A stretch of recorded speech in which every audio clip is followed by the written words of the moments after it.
So here's one of my very first intentional portrait sessions.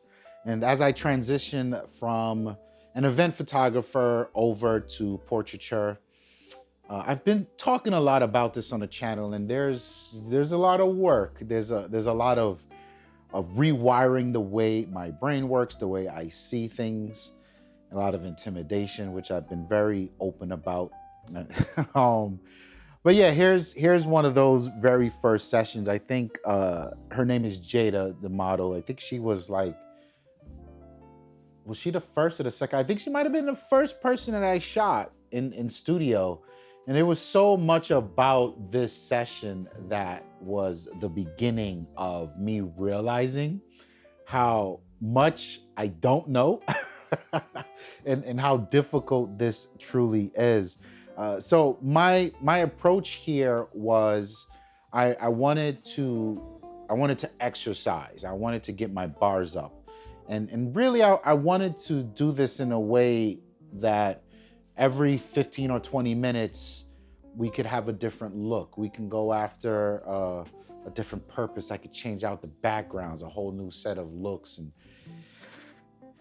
me personally, I don't think it was executed the best that it could for obvious reasons. And I'm a big proponent of doing, not only just sitting here taking direction or watching YouTube videos or thinking about it in my mind. I learn by doing. And this was one of those exercises that was very painful because I hate being in that space of like, oh man, you came about this wrong from the onset. But yeah, here we are. And Jada, she was great, by the way. She is an aspiring model and actress. And a good bit about her, I quite enjoy her energy. I'm always transparent with the talent of to and upfront about what the shoot is, where I am in the journey, and how we can collaborate together. And she was all with it. The energy was there. She showed up. She worked with a bunch of photographers in the past, and I asked her very candidly, you know, if you see something that you think that I could or should be doing better or room for opportunity, just call it out. And she was happy to do so, right? And what's cool about this particular shoot, I think it was like a week after the shoot she got signed and she used a few of my photos to submit, and she got signed with one or two of my photos. So I thought that was cool. And even though I'm looking back at my own work with a very strong critical eye, not only the outcomes which we're looking at right now, but specifically I would say the process and how I approach it. And let's dive into it. So even though I'm looking back at it now, she was still able to use these images to be very meaningful to her. So as you can see with this first set, I was going after headshots. I think I was very intentional about going after headshots first because I wanted to approach it in a safe manner. And I do this with all my other clients, right? I'll say, let's go after the boring headshots first, and then we'll go after some of the safe portraits, and then we can start experimenting. So one of the things I like about Jada was really her ability to take direction, right? And as I'm looking back at these images, there's so much about them that I wish I would do different. Like I'm seeing so many different styles here, so many different approaches. Like we went from headshots to is it like beauty? We went to beauty crops. Then we went to some like I don't know, maybe you consider this maybe a little more fashion forward with an editorial twist, but her outfit doesn't necessarily say that, right? And then we're transitioning into another outfit. So you see me starting to cycle back through a lot of the same looks. So different outfit, different look. And then we're gonna go back, we're gonna go start with the headshots, and then we're gonna progress into the more risque stuff. But here it is again, right? I swapped out the background for something I've since found out doesn't necessarily work, that brown background. Um,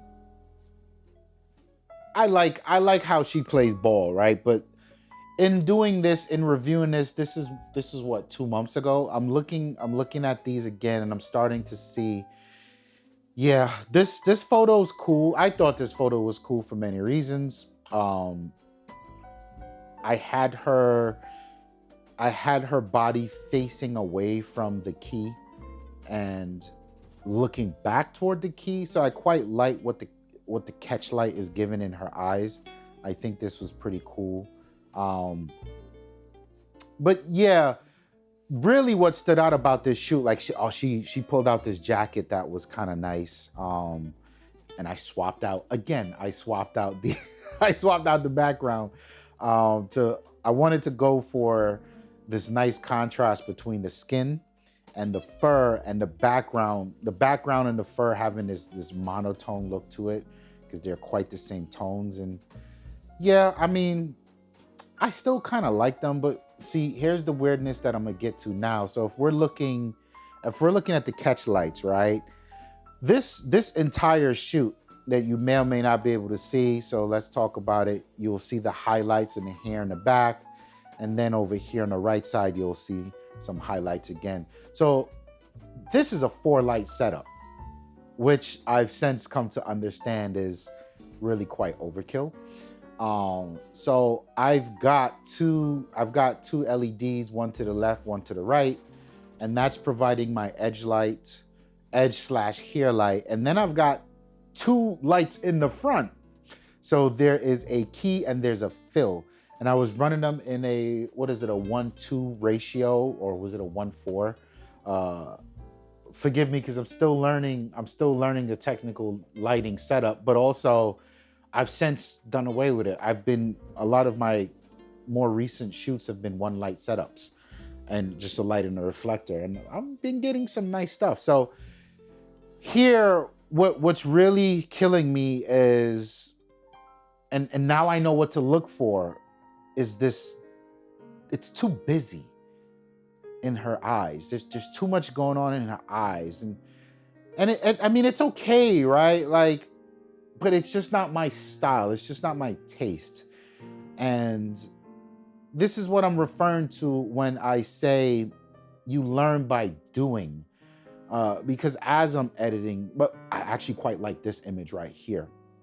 As I'm editing and as I'm booking more models and as I'm refining my eye for what I want my work to look like, and as I'm researching other portrait photographers, and I'm taking note about who's working with who, the photographers that get to work in Vogue, the photographers that get to campaign for Adidas, the photographers that work with high fashion, I'm starting to see they do very specific things, very specific ways. So it's not so much that I don't like the look of this. It's I don't like the style, and that's okay. I like this image here, right? There's a dynamic look to it. There's a very beauty look to it. But yeah, ultimately, I think Jada was a great model, a great subject. There was a lot to unpack here, and what I can say in all honesty, I'm doing too much here. I'm doing too much here with the lighting setup. I'm doing too much here with the different outfits. There's no general direction. Like, you can tell I'm getting my bars up, and that's okay. I'm not willing to beat myself up about this. The entire reason for me reaching out to this model was to get someone in the studio in here to exercise and get my reps up. And I think I did exactly that. I don't think the work was terrible by any means. I was very satisfied, and Jada was very satisfied. So I'd say that was a win. And my takeaways here did not really hit immediately, because I booked 3 or 4 models in like a week period. So I was still running the same 4-light setup. More to come in other videos. I was still running the same 4-light setup. with different models, different looks, different purposes. But I think my takeaway from 1,000 yards away is more intention. You know, come up with, do the hard work ahead of time. That way, when I get in the studio with the model, I've already worked out the purpose of the shoot. I've already worked out the look that I'm going after. I've already worked out how this shoot is going to fit in my portfolio, right? And I've already worked out the lighting that I need to use. I can communicate that to the model. She knows, or they know, she, him, they, them, whatever. They know what to expect when they come here. And I'm more professional. I'm not in this, all right, well, let's try this, right? Like, and that's what happened. But like I said, I don't want to beat myself up. It was my first shot, so my first shoot. And yeah, there it is.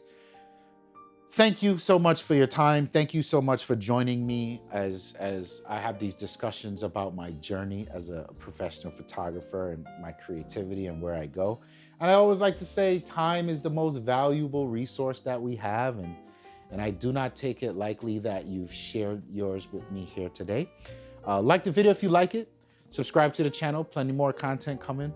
In the description, you'll find links to all of the gear that I use to create my video and that I use in my professional photography world. And yeah, my name is Ramon, and I'm out of here. Peace.